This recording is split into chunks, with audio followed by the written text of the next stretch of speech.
하나, 둘.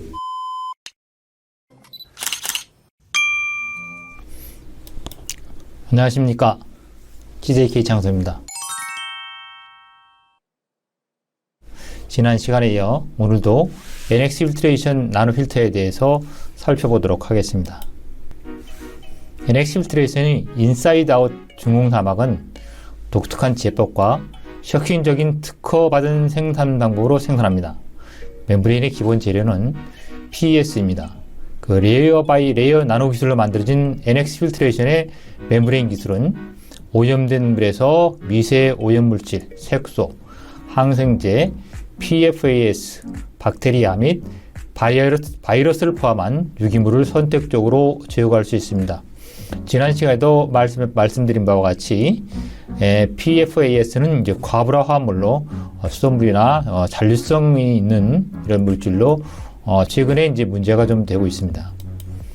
NX의 나노 필트레이션은 레이어 바이 레이어 코팅으로 지난 시간에도 잠깐 말씀드렸지만은 여기서 파란색이 그 폴리 애나이온 그 차지를 띠고 있는 그런 나노 그 머티리얼 층이고요. 그 다음에 이게 이제 약간 녹색이 된 것이 그 쾌다이온층. 그래서 이게 차지가 되어 있는 이런 부분들이 그 레이어 바이 레이어 그 코팅을 이렇게 하나 둘 셋 넷 이런 코팅을 해서 한 30나노 정도 코팅을 했는 그런 것으로 이제 이분들이 말씀하시고 있어서 그렇게 하시면 되고, 요 밑에 층은 이제 서포트층입니다. 서포트층이라서 이제 폴리스솔포니로 보시면 되겠습니다. 나노 필터에는 그 두 가지 종류가 있는데요. 나노 필터 40과 그 다음 나노 필터 80이 이런 모델명을 가지고 있습니다. 그래서 보통 이제 40이나 80의 차이점은 컷오프가 모레큘러 컷오프가 한 40은 400달톤, 80은 800달톤 정도의 이러한 모레큘러 컷오프 분자 컷오프량을 이제 가지고 있고요. 플럭스 같은 경우는 이제 서로 비슷합니다. 근데 마그네슘 설페이트 같은 게 MgSO4 같은 리젝션이 40이 90% 정도, 80이 80%. 그래서 지금 그 서텐 솔리드라든가 박테리아, 바이러스 이런 부분들은 이제 거의 제거가 가능하다고 보시면 되고요. 솔트라든가 이런 이제 소프링 한쪽 같은 경우는 아무래도 이제 그 모리큘러 컷오프가 한 400달톤 되는 40조기가 좀 더 성능이 이제 좋습니다. 지난 시간에 잠깐 말씀드렸듯이 스파이럴 반드 타입의 나노 필터보다가는 MgSO4의 그 리액션이 조금 이제 낮습니다. 그것은 보통 마그네슘 설페이트가 스파이럴 반드 타입 같은 경우에는 98%, 97% 됩니다. 그런 경우에 아무래도 이런 그 중공사막 나노 필터 같은 경우에는 운전압이 한 3바 정도로 조금 낮다 보니까 이런 부분들이 있지 않을까 이렇게 판단을 하고 있습니다. 스파이럴 반드와 그 다음에 팔로 5에 약간 차이가 있다는 것을 여러분이 알고 계시면 좋을 것 같습니다. 나노 필터는 앞에서 말씀드린 것 같이 지하수라든가 지표수라든가 산업이나 그런 웨이스트워터 같은 경우에 무니시펄 웨이스트워터 이런 부분들이 처리수를 제용하는 쪽이라든가 칼라, 탁독, SS, 오게닉 모티리얼 같은 경우 그 미생물 같은 경우도 이렇게 제거하는 잡아주는 이런 부분들. 그 다음에 인사이드 아웃 오퍼레이션 쪽에서 이제 크로스로 하다 보니까 백워시빙이 가능하다. 나노 필터 같은 경우에는 보통 이제 스파이럴 반드 같은 경우는 이제 역세를 하는 것이 아니고 RO와 똑같은, 그런데 팔로 5 나노 필터는 하루 정도 이렇게 서비스를 하고 역세를 해주는, 들어오는 피드워터의 수질에 따라 가지고 60에서 하루 정도 이렇게 하고 보통 백워싱을 해주거나 케미칼 인원수도 플러싱을 해주는 이런 부분들이 있습니다. 전처리 같은 경우가 이제 콜레이션을 쓰지 않고 응집제를 집어넣지 않고 이제 슬러지가 생성되지 않는 그런 이제 장점을 가지고 있고요. 스키드 마운트가 좀 작다는 거 하고 pH나 잔류염소, 클로린에 대한 어떤 토러런스가 있는 이런 부분들이 이제 장점이 있죠. 그래서 스파이럴 반드 타입 같은 경우하고 NX 필터의 중공사형 나노 필터하고는 약간의 차이가 있는 부분들이 앞에도 말씀드린 전처리 쪽 부분들이라든가 이런 그 염소 내성이라든가 이런 부분들에 좀 차이가 좀 있다고 보시면 될 것 같고요. 그 나름대로 이제 특성들이 조금의 차이가 나기 때문에 용도에 따라 가지고선에 사용을 하시는 것이 좋을 것 같습니다. NX 필터 나노 필터 쪽에서 DF40에 WMC110D NF40이라고 하는 이런 이제 모델명을 가지고선 했을 경우에 이 모델에 대한 그 멤브레인의 특징을 좀 살펴보게 되면은 멤브레인 재질은 모디파이드 PS고요. 볼리서슬폰이고 모레큘러 컷오프가 400달톤. 네, DF40 앞에서 보이듯이 40, 80이 있는데 40은 400달톤이고 MGS가 한 90%, 91% 정도. 멤브레인 차지는 표층이 이제 네거티브 차지로다가 되어 있습니다. 그다음에 멤브레인 그 파이버 인다이아가 한 0.7mm 정도, 직경이 0.4경이 0.7mm 정도로 보시면 되겠습니다. 80 같은 경우에는 다른 거는 거의 저런데 이게 지금 모레큘러 컷오프가 한 800달톤이고 MGS4 리젝션이 한 76%, 그러니까 40하고 80하고 차이가 이제 그런 차이가 있죠. 다른 것은 유사합니다. 나노필터 쪽에 지금 그 중사막 나노필터 쪽에서 그 오퍼레이팅에 관련되는 그걸 잠깐 살펴보게 되면 맥시멈 시스템 프레저가 한 10바 이하로 해야 되고 트랜스 멤브레인 프레저는 한 6바.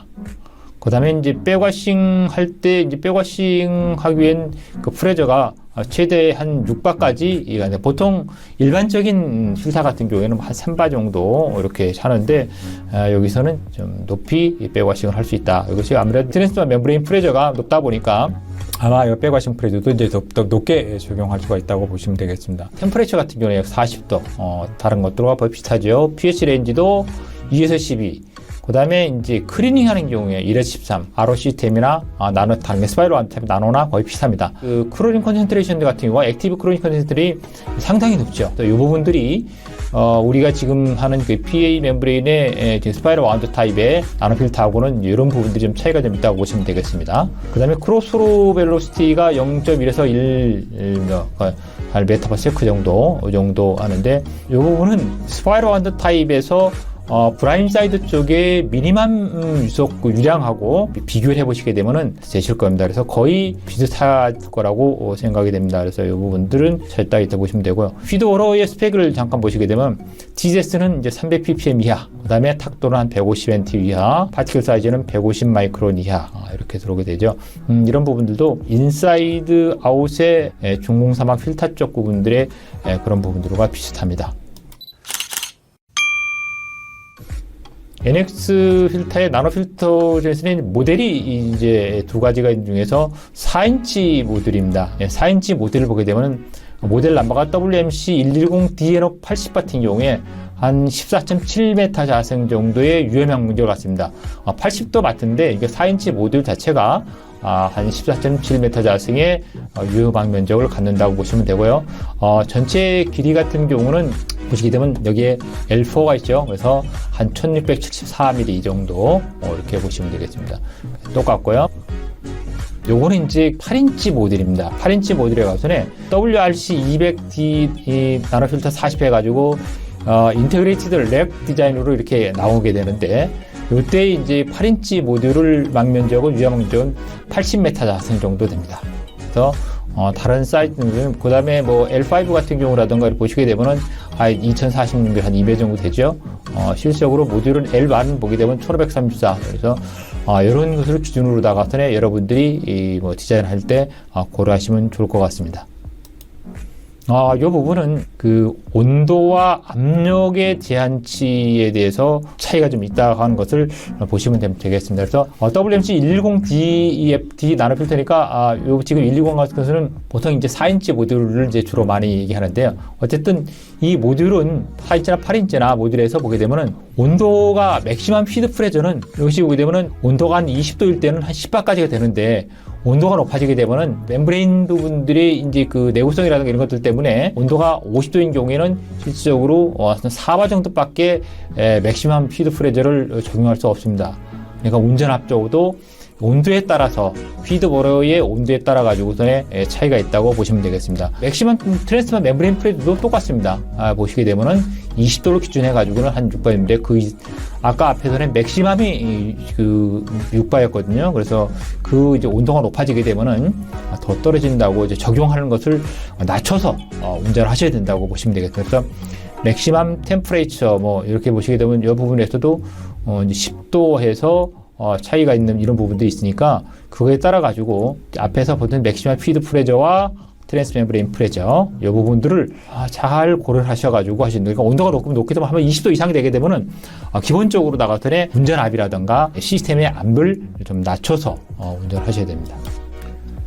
클리닝 솔루션 쪽에 대해서 잠깐만 보시게 되면은 클리닝 솔루션은 거의 비슷한데 그 바이오펄링이라든가 이런 같은 경우는 이제 NaOCl이라든가 프로테인 같은 경우는 이제 과산화수소 같은 경우를 이제 보통 200에서 한 250 ppm. 그러니까 우리 지금 폴리설폰이나 폴리서설폰의 중공사막 필터 같은 경우들이 많이 적용하는 부분이죠. 엑시드 같은 경우는 지금 이노가릭 설트, 그러니까 이런 그 스케일 같은 염산이나 여기 질산도 있는데 보통 질산을 할 때 염산을 주로 많이 사용하죠. 코스틱 같은 경우는 이제 바이오파울링, 실리카 스케일 같은 경우 이렇게 지금 사용을 합니다. 그다음에 이제 시트릭 엑시드 같은 경우도 사용을 하고 그래서 이런 부분들은 이제 참고로 하시면은 좋을 것 같습니다. 나노 필터에서 그 지금 엑시드가 그 나노 필터 멤브레인이 폴리서설폰인데 그것이 이 케미칼에 얼마나 견디는지, 그 다음에 이제 보통 엑시드나 그 다음에 알칼리 쪽 부분들에 대해서 사용성이 어떤지에 대해서 이분들이 언급을 해놓은 곳이 있습니다. 그래서 그거는 아세틱 엑시드라든가 시트릭 엑시드, 그 다음에 질산이라든가 인산, 황산 모두 사용하는데 문제가 없습니다. 그 다음에 이제 가정호사 같은 경우에도 그 다음에 KOH라든가 이런 부분도 사용하는데 큰 문제가 없고요. 보통 대부분이 이제 그 앞에서 이제 이렇게 사용이 가능한데 앞쪽에서 pH가 보통 우리가 2에서 11 이렇게 이제 그 우리 사용 pH가 있기 때문에 그 pH 범위 내에서 말씀을 드리는 겁니다. 그리고 지금 가정호사나 KOH 같은 경우는 맥시멈 이제 4%. 그러니까 그 이하로다가 사실을 적용을 해주시면은 사용 가능하다, 이렇게 보시면 되겠습니다. 이 부분은 이제 그 그러니까 옥시다이드 에이전트, 그러니까 산화제 부분들인데, 그러니까 산화성 있는 케미칼들에 겁니다. 그래서 소디움 하이포크로라이트라든가 클로린 다이옥사이드라든가 하이드로젠 포옥사이드 같은 경우 이런 부분들은 소디움 하이포크라이트가 주로 많이 사용하는데 티피칼로다가 한 500ppm, 그러니까 200ppm 이하, 200ppm 정도를 보통 특별로 사용하는데 최대한 500까지 사용할 수 있다, 이렇게 보시면 되고요. 그냥 과산화수소 같은 경우도 보통 한 200 정도 보시면 됩니다. 그래서 많이 사용하는 건 사실은 좋지 않죠. 그럼 멤브레인에 어쨌든 그 열화라던가 특성을 떨어뜨리는 이제 그런 부분이 되니까 이런 부분을 참고를 하시면 좋겠습니다. 또한 여기 이제 맥시멈 아까 앞에도 잠깐 말씀드렸듯이 그 이제 엑시드나 그 다음에 그 가정호사 같은 경우 이런 알칼리 같은 경우에 근데 여기서는 그 pH를 이제 맥시멈 하는데 이제 필트레이션 같은 경우는 한 2에서 12 정도, 클리닝 같은 경우는 2에서 13 정도. 그러니까 엑시드나 엑시드 물질이라든가 강호사 물질이 있는 것들 포함할 때는 pH가 한 2에서 12 정도 서비스를 해줄 수 있는 가능하다, 이렇게 보시면 되겠습니다. 요 부분은 그 이제 나노 필터 쪽에 지금 이게 폴리서설폰의 나노 필터가 약품들의 견디는 이제 이렇게 내구성 부분들에서 특히 이제 유기용제 부분들, 솔벤트 쪽 부분들이 사용하는데 대부분의 솔벤트는 사용하시기 좀 힘듭니다. 그래서 이런 부분들 솔벤트 쪽 부분들을 포함되어 있는 어떤 이런 것들을 사용하신 경우에는 업체의 그 나노 필터 쪽 그 NX 필트레이션에 문의를 하셔가지고 하시는 게 좋을 것 같습니다. 오이즈라든가 이런 부분도 어떤 리미트가 있으니까 좀, 그리고 다른 이렇게 알코올류라든가 하이드로카본류 같은 경우는 거의 사용하시는데 제한이 있으니까 이런 부분들은 특히 이제 이제 솔벤트류를 만약에 적용을 하시거나 이런 경우에는 꼭 업체에 문의를 하셔가지고 하시는 게 좋을 것 같습니다. 오늘은 여러분과 함께 NX 필트레이션 팔로우 파이버 나노 필터 모듈의 특성에 대해서 업체 관련 자료를 통해서 살펴보았습니다. 궁금증이나 문의사항이 있으면 언제라도 연락 주시길 바랍니다. 경청해 주셔서 감사합니다. 오늘도 행복한 하루 되시길 바랍니다. 감사합니다.